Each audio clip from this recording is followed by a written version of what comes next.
this is why I didn't want to do it, because this is an emotional one. I'm going to give y'all an update on our current adoption. I'm going to try to be as concise as possible, but the topic at conversation today is kind of heavy and it's a big thing in our life, and so we're just going to cut to the chase and just get right to it. So first off, just to recap really quick, if you're new to our channel, my name is Ashley, my husband is Stan. We have 4 biological kids, one of which is married and has a sweet baby boy. So we are grandparents, and they're actually pregnant with another little one, a little girl. So we are grandparents and really still in the thick of like parenting our own children, because not only do we have the biological children, but we also adopted 2 precious little girls. And brought them into our family through international adoption. Little Micaela, we brought her home in 2016 from the Philippines, and Isabel, that you may hear laughing over here on the couch because she's playing, we brought her home in August of 2018. So we actually just celebrated her 3-year anniversary of being home with her family. Adoption has changed the heart of our family. We see adoption for our family not as an act of like wanting to grow our family and wanting to have more kids necessarily. It is more out of living a life that is going to serve Christ. That adoption is the heart. You know, it is the heart of Jesus. It is the gospel put into motion here on earth.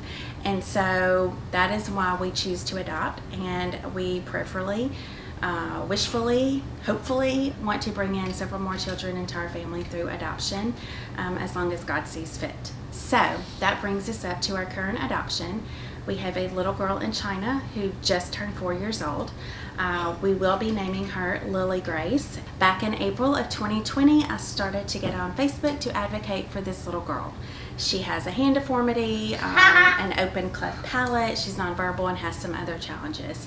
And I was like, man, we need to find a family that lives near a Shriners hospital, because Shriners has been a huge resource for our family with Mika and Isabel. They would be an amazing resource for this little girl too. So let me advocate for her. Let me see if I can find a family. And all of a sudden, like, it just, this big old question popped in my head. It was like, Ashley, you know, why not you? Why not your family? You want to add to your family through adoption again. Why can't you be this little child's family? Why do you need to go searching for a family when y'all are already willing to take in another child? And I was like, yeah, you know, with Isabel and Micaela's story, I'm going to leave tags to their story, so you'll need to go watch those. But it was a very clear, like, God said, you have a little girl in the Philippines, you're to adopt her. And then it was a very clear, this is Isabel, I need you to bring her home. It was very like aha moments almost, if you will. But with the adoption of this little girl, you know, our mindsets have changed.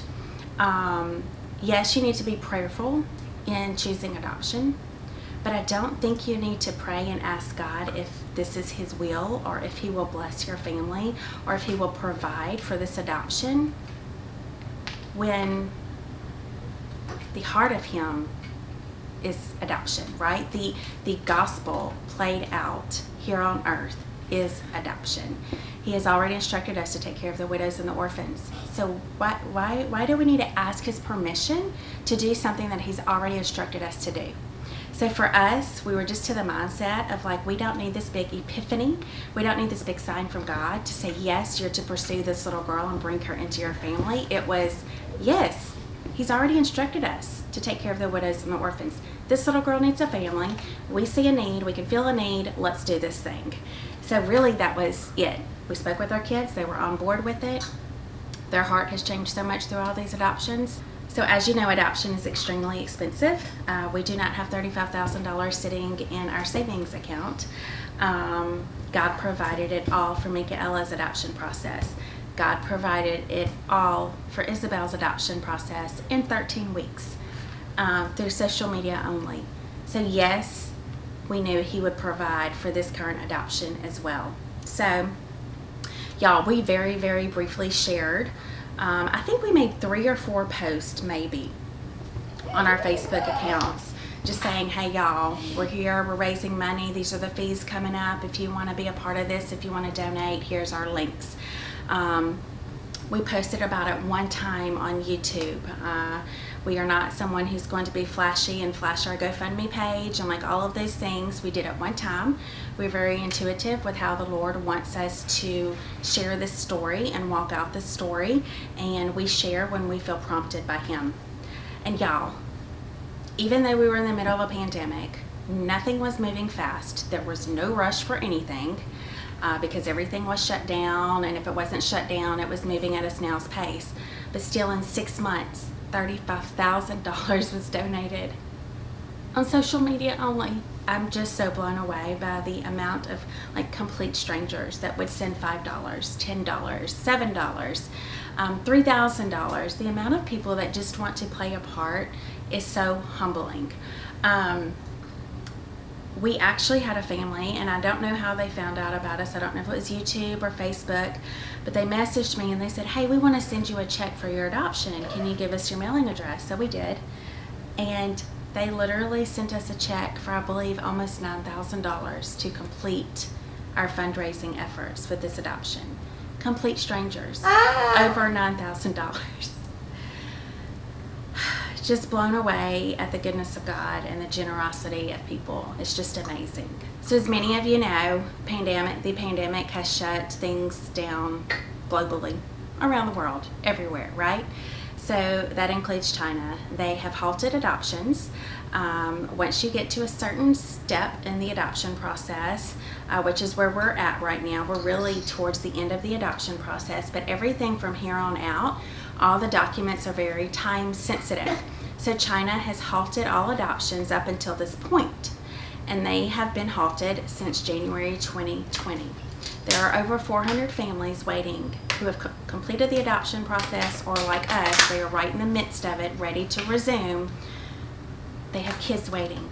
They have kids waiting to be brought home to their forever families, yet they are stuck. The families are stuck. You know, I understand each country has to do what's best for them, and they feel that it is best for their children to keep them where they're at right now until they can get this pandemic under control. And again, each country, that's going to look different. So we have absolutely no clue when that will be, what that will look like. No clue.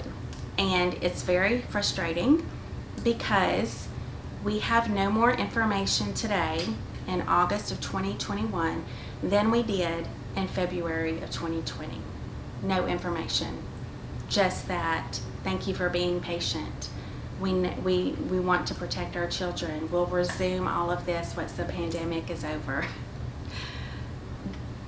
Pandemic, not ever going to be over, y'all. So the journey through Lily Grace's adoption has really just been kind of quiet. You know, we've already walked through 2 adoptions before, so we do have this sense of peace and understanding in knowing that the world we see is scary right now, and I don't know when we'll be able to travel to pick her up and all of these things, but I know because we've experienced 2 other times that God's timing is perfect and that God is working even when we can't see Him working. And so I have really had that peace throughout the whole pandemic. You know, obviously frustrated at it all, but yet I've really had like a peace about it. It's kind of strange. So our sweet little Lily Grace, y'all, in every picture that we would get and that we would see of her, she just emptiness in her eyes. Just this lost look about her, like she's lost in a world. She has no happiness. She has no hope. She has no joy. Oh, and it would pull on my heartstrings every time I would get an update or get a picture. She just looked so sad. So she lived in the orphanage for 3.5 years of her life.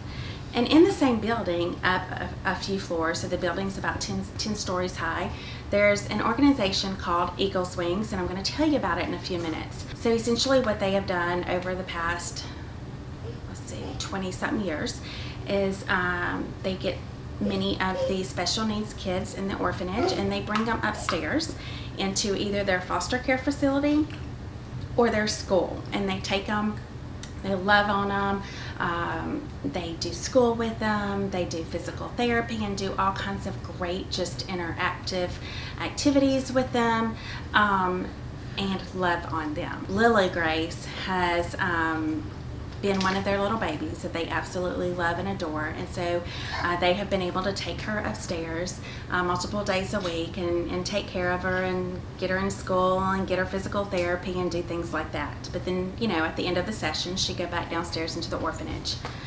They finally, back in December, got permission from the officials that Lily Grace could go upstairs and live in Eagles Wings, which is a foster care facility.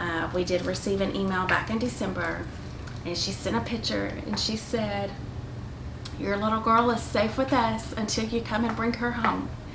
And so it was just a huge sigh of relief to see that our little girl was in Eagles Wings, loved by all the caregivers that did so much for my heart, my peace of mind, and for Stan as well. So over the course of the past 6 months, they'll send me updates and pictures, and she has just come to life. She has started smiling, she's laughing more, she's being loved on and cared for. They have given her the family atmosphere, and they've given all these other kids this family atmosphere that they so desperately need and they thrive on. And so she has been doing really well the past 6 months, and I'm so thankful that I'm able to stay in contact with some of the caregivers just to kind of see how she's doing and see her progress. It's really been an amazing blessing for sure. So about 2 weeks ago, I was informed that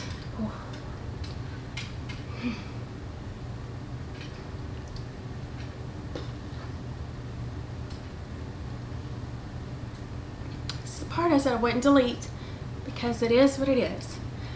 That our little girl and a few other kids were taken from Eagles Wings and moved to another institution. They don't know where, they don't know which institution. They say it's for physical therapy, or maybe they went to a different orphanage.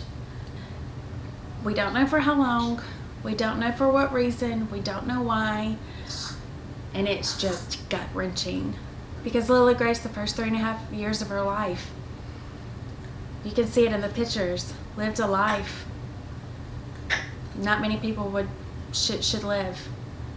And then she finally got taken into Eagles Wings, and she was coming to life, and she was smiling, and she was healthy, and she was walking, and she was walking up and down stairs to go down to school every day. And once she was just getting comfortable, she then was ripped from all of that. So it's been very frustrating the past 2 weeks. And I don't really let myself cry much about it because,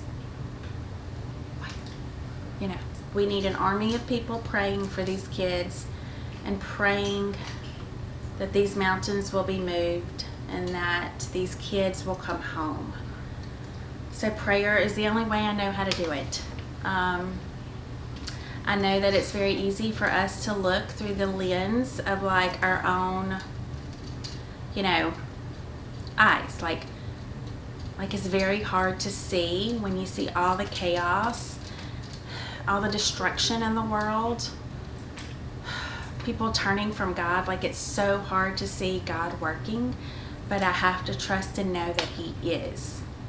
I have to trust and know that His promises He doesn't go back on His promises at all, ever. So we are just waiting it out, and that is really all we know right now, honestly. If it were up to us, we would jump on a plane tomorrow and bring her home. But unfortunately, that's not the case, and it's not up to us. So we are just waiting. Some days we wait more patiently, and we wait with more peace, and we wait with more focus on God. And then other days we're just really pissed off and kind of griping at God and wondering, where's He at in all of this chaos? But it's just hard. It's just very, very, very hard. So, yeah. So that is the update and where we're at on the adoption process. So Eagle's Wings, like I said a while ago, they have been an intricate part in Lily Grace's life, as well as hundreds of others in China. And they need financial help. The pandemic has kind of has diminished a lot of their sponsorships and donations that they rely on month to month. I can't do anything else to help bring my little girl home. I at least want to be actively doing something to help with the orphan crisis, to help these other kids that don't have families coming for them. And Sandy and I can't do it alone. We would love for your help. So I'm going to tell you about it real quick, okay? We want to raise some money for Eagle's Wings. So I'm going to give you the most important details about Eagle's Wings and kind of give you the history on it. But please know, and Miss Linda, if you're watching this, or anyone else, if I get a few of the details wrong, I'm so sorry. I'm trying to articulate it the best I know how with the information that Miss Linda's given me and that I've researched on Eagle's Wings. So here we go. Back in 1998, Linda, with another organization, went to China, and she went to just kind of help in some of the orphanages, I believe, and just be some extra hands and feet to help take care of some of these kids. She came home a changed woman. Her and her husband decided to go over to China, in Henan province to be exact. She chose Henan province because it is, I believe, at that point in time, I don't know if it still currently is, it was the most overpopulated province in China, as well as the most poverty-stricken province in China. So that is where Linda and her husband ended up landing. So the Lord told her at 48 years old, you need to go to China and help take care of these orphans. And Linda, is that funny, Izzy? And Linda, y'all, I'm going to leave a link below in her latest interview at one of her local churches there in Australia. I love the woman. She is so just like matter of fact and like to the point, but she has an amazing sense of humor. So I'm going to leave a link to that in the description box below. But essentially, when God told her and her husband need to go to China to take care of these orphans, she was like, yeah, right, God. Like, do you know how old I am? No, that's not happening. Well, of course, it's silly to argue with God, and he's not going to keep pecking away at you just because you're arguing with him. So again, at this point, their mission was just to go into the orphanage and just help supply equipment, help supply extra care and attention to these kids, just to kind of do what was needed in order to tend to these kids' day and night needs. And so that's exactly what they did. I believe in 2002, they opened up a school there in that same building as the orphanage, where again some of the special needs kids could come to the school and get some specialized attention and do some schoolwork and things like that. And so Linda did help with that and kind of get that up and going and running. It was taken over by other officials for several years, and then in 2010 they came back to Linda and said, we need your help, we need your guidance and direction with the school. And I believe in 2010 is when Linda kind of took over the school again and really just made it something really phenomenal. Linda has spent years and years and years building solid relationships with the officials there in China. You really have to go by their standards, what they say, what they want, what they wish for. And so Linda has been very diligent with being very respectful in knowing and seeing what China wants for their kids. And so she had to work really hard getting her ideas, her wishes, her wants, her desires, as well as China's to mesh together to create something that's going to be very beneficial for these kids. And that's exactly what she did. So then fast forward to 2006. Linda and her husband were to leave on December 12th, 2006 to go to China to open up Eagle's Wings, which is the foster care facility that would be on the 10th floor of that same building. Tragically, on December 1st, just 11 days before they were going to leave for China again, Linda's husband did pass away. And right before he passed away, she said that his dying wishes was, you must go to China, there is much to do. So Linda did. That's exactly what she she has set out to do. Just to kind of give you a little visual demonstration of what, because when we say foster care facility, when we say foster, we think, foster homes, individual homes and such like that. Well, this is actually on the 10th floor, like I've already said, and it's 8 different apartments. And within those apartments, you have the nannies and the caregivers, and you have the disabled special needs kids that have been chosen to come up there. And they really live as much as a family as you possibly can. They have brothers and sisters, they eat together, they work together, they go to the school together, and so it's really an amazing little community up there on the 10th floor that has kind of given these kids a sense of family and a sense of home, because a lot of them won't ever have that. And so Eagles Wings takes and carries this very heavy burden, very heavy load to give these kids a home for as long as that they can keep them. So yeah, I mean, all of these kids, they learn to do life together. They learn to work together. They love each other. I mean, I've seen pictures of what I thought were nannies holding our Lily Grace, and it wasn't. It was just the teenage girls who absolutely love and adore her. So I just love the fact that they see family life is so crucial to the development of these little kids. So crucial. So here's where we come in, and here's where you come in. So Eagles Wings and the school pays their employees with the donations and the sponsorships that people like you choose to be a part of. So she told me that it takes about $20,000 to run Eagles Wings for 1 month. China does give grants to Eagles Wings and to the school, and that is to be used on all the equipment, computers, toys, supplies, like all of those things that the Eagles Wings and the school needs. That's what those grants from China are used for. The caregivers get paid through your sponsorships and through your donations. As you can imagine, like everyone else across the globe, the pandemic has unfortunately very much affected the sponsorships and donations, and they very much are needing help and assistance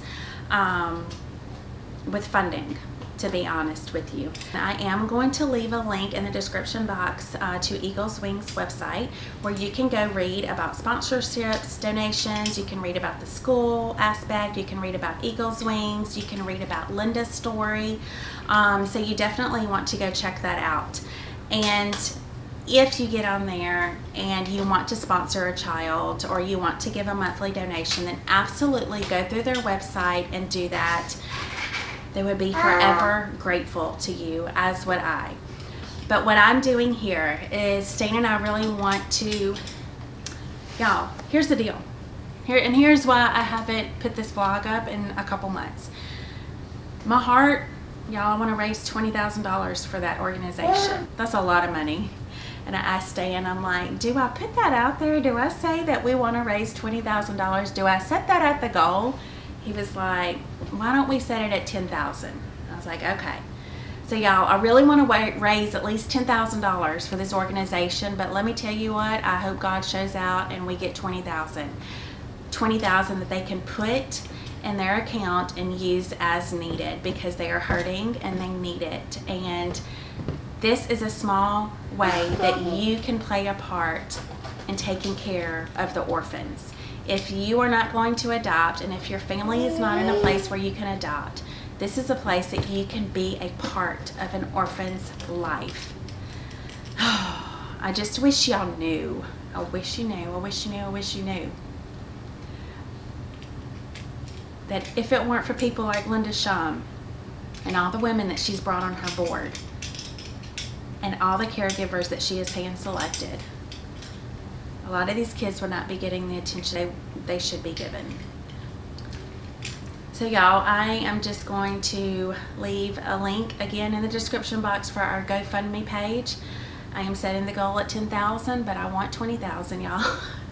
I want $20,000 to be able to give to them. I mean, it's the least we can do. They have put in 20 years of hard work with these kids. And if, you know, we can't give $20,000. I'm sure many of you are not able to donate $20,000, but y'all, little by little, just like with all 3 of our adoption journeys, people giving $5, $10, $20, $2,000, whatever you can give makes a difference. And I really want you to be a part of that. So I am going to leave a link to our GoFundMe page, but I know a lot of people don't like GoFundMe, so I'm going to leave a link to our PayPal and to my Venmo. And if you would prefer to send it through PayPal or Venmo, you absolutely can do that. Every penny will be donated and will be sent straight to Eagles Wings. So yeah, that's our mission, and that's what I really, really want to see happen. And y'all, I get 20,000 views on this video in 1 month if everyone donated $1. Like, there you go. Just think if you had a heart for these kids, like Linda Shum does and those caregivers do. And what if you didn't have the money to pay these caregivers? Which means you're going to have to let caregivers go, which means the kids won't be getting as much attention and the education that they need, because there's not enough hands on deck to help each child individually day to day. Can you imagine like the heavy burden that is to carry?